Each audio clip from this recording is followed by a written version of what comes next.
You came in on a nightly basis. He was just cutting you a check every night, and then it was the proof was in the pudding, and all of a sudden you got a long-term contract, which is great. Your early impressions of Eric right away. You said that you liked him at first. Did you wind up having any issues with Eric? I know that a lot of talents would. Yeah, as time went on, because Eric came in, I was obviously he was. I think he was pretty new to the company, and back then we were running Center Stage.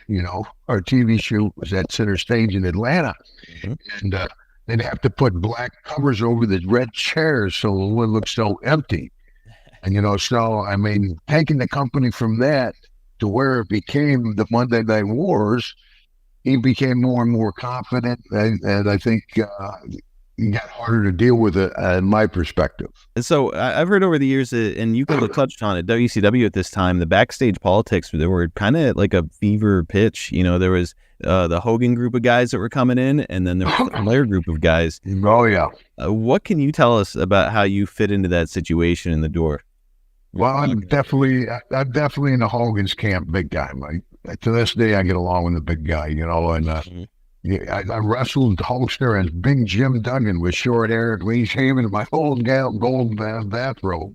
So we've been friends for years. But definitely there was two different camps: Flair camp, Hogan camp, and the guys would sit together. I mean, you'd interact a little bit, but there was definitely a division.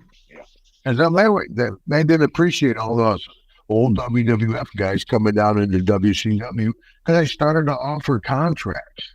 Up to then, there was no contracts in the business. If you wrestle, you get paid. If you don't wrestle, you don't get paid. So if you were hurt, you'd try to make it to the ring, at least work the apron. Right.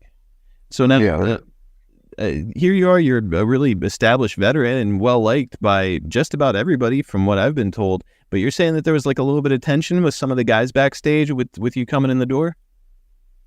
I don't know if it was tension. It might just be... I know, what's the kid, Alex Wright. Yeah, and he was unhappy doing a job for me, And I said, "Well, where's Alex Wright now?"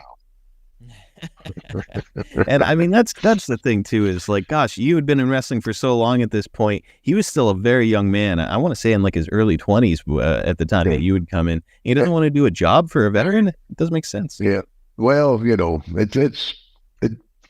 I'm old school. I try to do job on the way out of Mid-South. I jobbed out on the way out. That's just the way to do it. Right. And that kind of goes into the whole segueing into where we're going with this about Austin.